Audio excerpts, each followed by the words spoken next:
પાટણના શ્રી કરંડિયા વીરદાદાની ભવ્ય શોભાયાત્રા યોજાઈ। 7 સમંદર પાર બેલેન્જીયમથી ભક્તો ઉમટ્યા। વાજિંત્ર વગાડનારાઓ પર થયો હતો નોટોનો વરસાદ। ઐતિહાસિક નગરી પાટણમાં અનેક ધાર્મિક સ્થળો ભક્તોની અતૂટ આસ્થાનું કેન્દ્ર છે, ત્યારે પાટણના ગોળશેરી વિસ્તારમાં બિરાજમાન શ્રી કરંડિયા વીરદાદાના સ્થાનક પ્રત્યે દેશ વિદેશમાં વસતા શ્રદ્ધાળુઓમાં ભારે આસ્થા જોવા મળી રહી છે। આજ રોજ દાદાની ભવ્ય શોભાયાત્રાનું આયોજન કરવામાં આવ્યું હતું, જેમાં મોટી સંખ્યામાં ભાવિક ભક્તો ઉમટી પડ્યા હતા।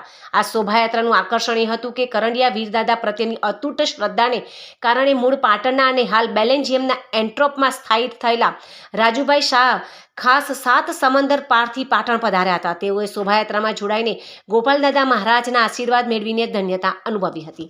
શોભાયાત્રા દરમિયાન એક અનોખો નજારો પણ જોવા મળ્યો હતો। બેલેન્જીયમથી આવેલા રાજુભાઈ શાહ દ્વારા વરઘોડાના વાજિંત્રો વગાડતા કલાકારો ઉપર 500-500ની નોટોનો વરસાદ કરવામાં આવ્યો હતો, જેને પગલે ઉપસ્થિત લોકોમાં ભારે ઉત્સાહ જોવા મળ્યો હતો। શ્રી કરંડિયા વીરદાદાની આ ભવ્ય શોભાયાત્રા ગોળશેરીથી પ્રસ્થાન થઈ પાટણ શહેરના વિવિધ જાહેર માર્ગો પર ફરી હતી। માર્ગમાં આવતા અનેક ભક્તોએ ગોપાલદાદા મહારાજના દર્શન કરીને આશીર્વાદ મેળવ્યા હતા। સમગ્ર માર્ગ દાદાના જયઘોષથી ગુંજી ઉઠ્યો હતો। મોટી સંખ્યામાં શ્રદ્ધાળુઓ આ આસ્થાના પર્વમાં જોડાઈને ધન્ય બન્યા હતા।